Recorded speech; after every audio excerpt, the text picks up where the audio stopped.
춘천문화방송이 집중 보도한 춘천 노숙인 요양시설 문제에 대해 춘천시가 공식 사과와 함께 재발 방지 대책을 약속했습니다.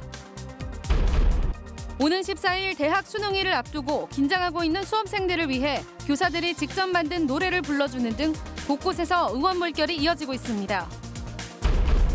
무상교복 예산 분담률을 놓고 몇 개월째 계속된 도내 시군과 교육청 간 의견차가 좁혀지지 않고 있습니다. 지난 5월 8명의 사상자를 낸 강릉과학산업단지 수소탱크 폭발 사고에 대한 경찰의 수사 결과가 나왔습니다. 시청자 여러분 안녕하십니까? 춘천문화방송이 집중 보도한 춘천 노숙인 요양시설 문제에 대해 춘천시가 공식 사과와 함께 재발 방지 대책을 약속했습니다. 또 열악한 환경 개선을 위해 내년부터 시설 개선에도 나설 방침입니다. 백승호 기자가 보도합니다. 춘천 노숙인 요양시설 문제에 대해 춘천시가 시민들과 시설 이용자들에게 사과했습니다. 국가인권위원회 조사 등을 통해 노숙인 정신병원 입원과 투약사고, 급식사고 등이 드러났는데 관리 감독 권한과 의무가 있는 춘천시가 이런 인권 침해를 미리 막지 못했다고 인정했습니다. 지도 감독 기관으로서 사전에 예방하지 못한 것에 대하여 사용자와 시민 여러분께 깊은 사과를 드리며 인권위의 권고를 수용합니다. 재발 방지 대책도 약속했습니다. 정신병원에 입원된 노숙인들에 대해 전수 상담 조사를 벌여 적법한 입퇴원이 이루어지도록 하고 후견인 선정도 적극 검토하겠다고 밝혔습니다.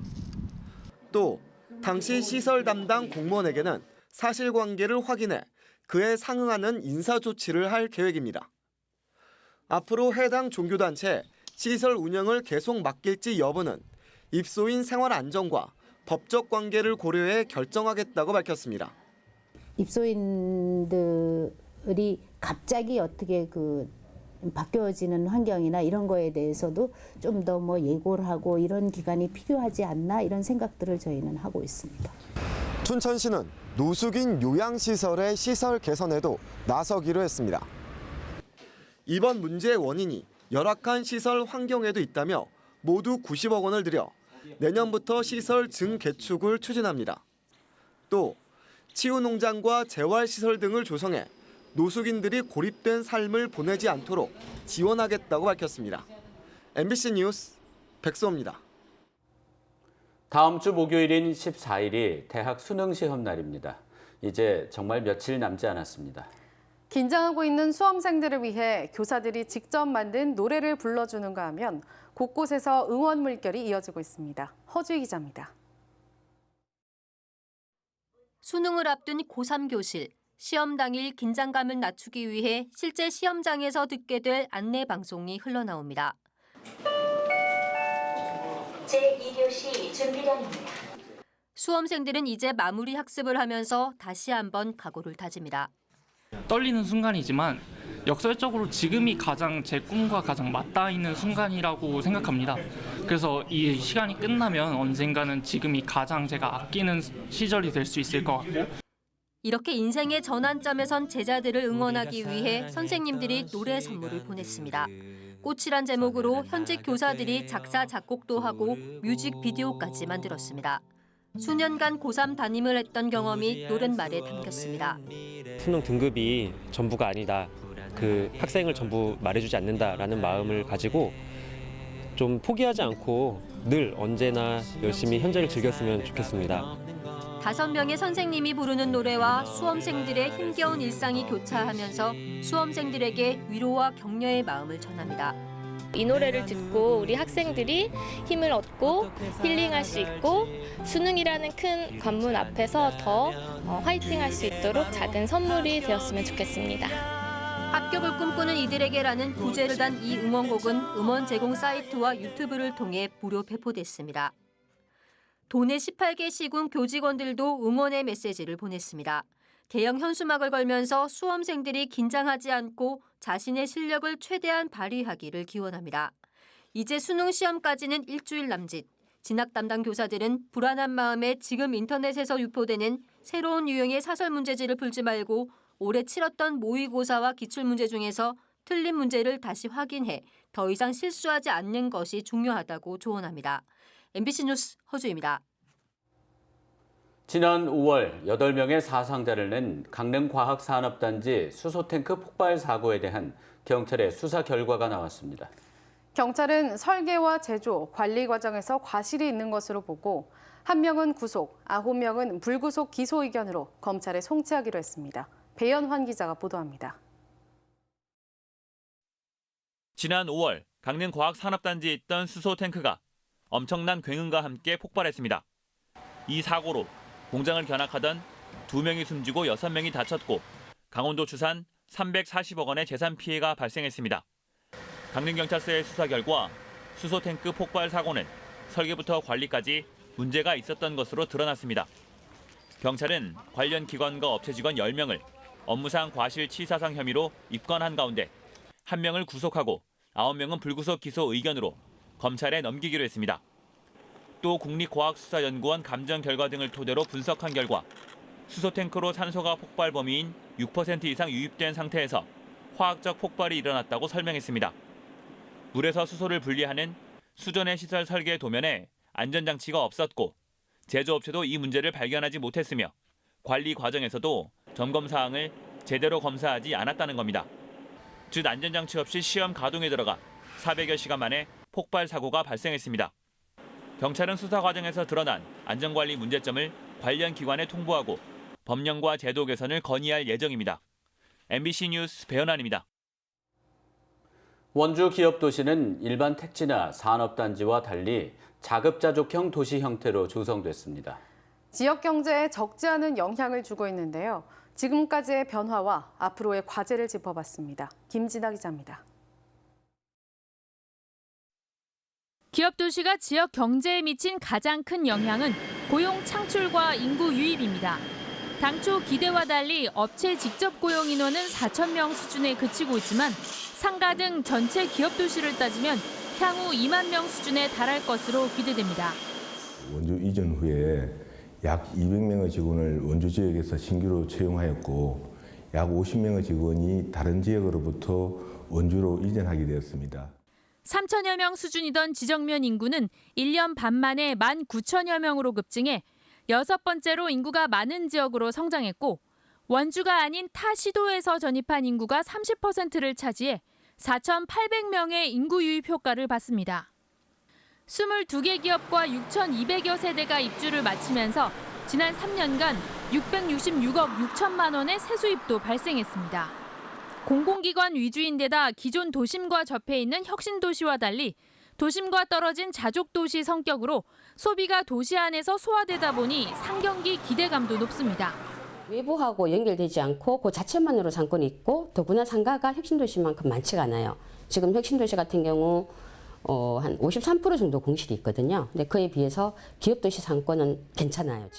아파트 12,000여 세대가 한꺼번에 풀리면서 지역 부동산 시장에는 큰 영향을 줬습니다.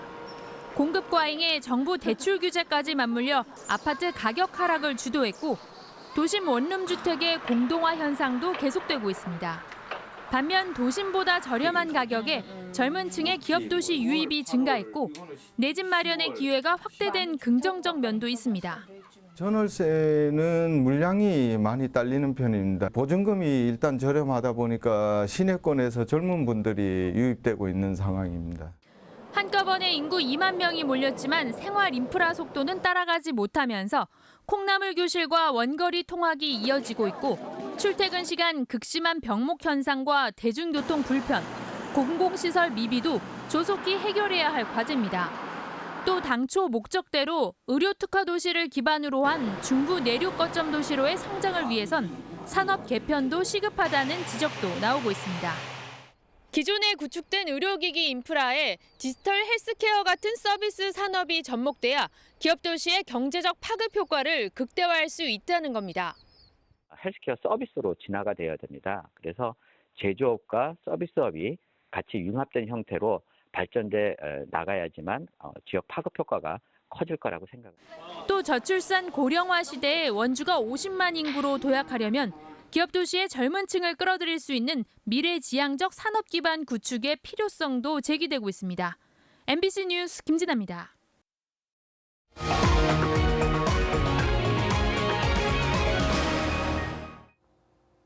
강원도 시장군수협의회는 오늘 홍천에서 열린 정례회에서 무상교복 분담 비율을 자치단체 30%, 도교육청 70%로 해야 한다는 의견에 만장일치로 동의했습니다.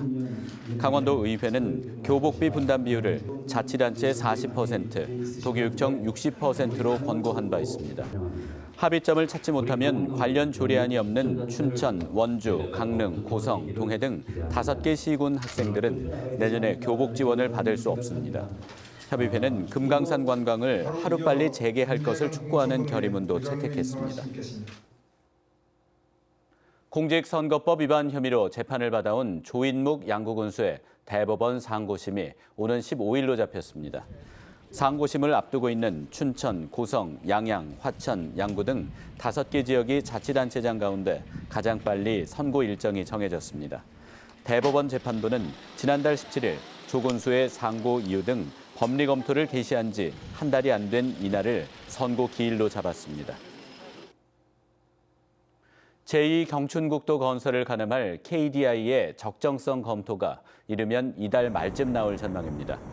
김진태 국회의원 등에 따르면 한국개발연구원의 제2경춘국도 사업 적정성 검토 결과가 이달 말에 나오면 현재 책정된 200억 원의 예산으로 내년에 실시 설계가 가능할 전망입니다.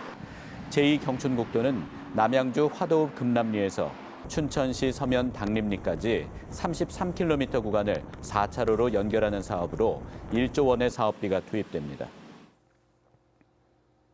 강원도의회 제286회 정례회가 내일 개회식을 시작으로 12월 13일까지 37일간 진행됩니다. 강원도의회는 위원회별로 의사 일정을 정한 뒤 오는 8일부터 21일까지 14일 동안 강원도청의 각 실국원과 직속기관, 도교육청의 각 부서에 대한 행정사무감사를 벌입니다. 이어 11월 25일부터는 강원도의 2020년 예산 6조 8천억 원에 대한 예비심사가 각 상임위별로 있게 되며 12월 3일부터는 예산결산위원회가 열려 새해 예산안을 본격적으로 심의하게 됩니다. 회화와 조각 등 예술작가들이 입주해 작품 활동을 하는 공간인 예술소통공간 고시 오늘 문을 열었습니다. 춘천 축제극장 몸집 옆에 마련된 곳은 5개의 창작 스튜디오와 사무실, 다목적 홀 등을 갖추고 있습니다. 곳에 입주하는 작가들은 지역에서 작품 활동을 해온 영화감독 장우진과 이덕용 조각가, 서슬기 화가 등 모두 6명입니다. 춘천시 문화재단은 곳을 통해 시민과 예술 창작자들이 어우러지는 다양한 프로그램을 마련할 계획입니다. 건축의 문화예술적 가치를 공유하기 위한 강원 건축문화제가 오늘 춘천시청에서 개막됐습니다. 올해로 6번째를 맞는 강원 건축문화제는 강원 다음으로 미래를 열다라는 주제로 대학생들의 공모전과 회원사진전, 어린이집 그리기 대회 등의 프로그램이 마련됐습니다. 특히 건축 포럼을 통해 지역의 정체성을 지키면서 발전적인 건축 방법 등이 모색됐습니다. 이번 건축문화제 전시회는 오는 토요일까지 이어집니다.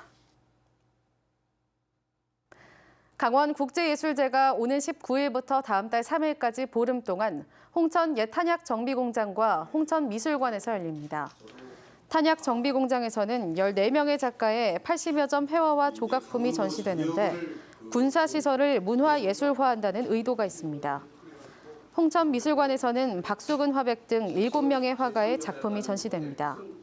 강원문화재단은 올해 국제예술제는 2013년부터 경연으로 진행되던 비엔날레의 후속 행사라며 올해 강원작가전, 내년 강원 키즈 트리엔날레, 내후년 강원국제 트리엔날레를 개최할 계획입니다. 학교와 가정 밖 청소년을 포함해 강원 지역 청소년들의 문화생활과 진로체험을 위한 쉼, 행복 페스티벌이 오늘 춘천 스카이 컨벤션 웨딩홀에서 열렸습니다. 오늘 행사에는 진로체험 부스와 고승덕 변호사 등 멘토가 진행하는 진로 콘서트가 열려 학교 밖 청소년 등 청소년 150여 명이 자신의 진로를 알아보는 기회를 가졌습니다. 또 청소년과 학부모, 청소년 복지기관 관계자가 함께 청소년이 행복한 강원도 청소년 정책을 제안하는 자리도 마련됐습니다. 김장철을 앞두고 식품의약품안전처는 강원도 등 일선 지자체와 합동으로 김장 재료에 대한 위생 관리를 점검합니다. 이상으로 뉴스데스크 강원을 마칩니다. 시청해주셔서 고맙습니다.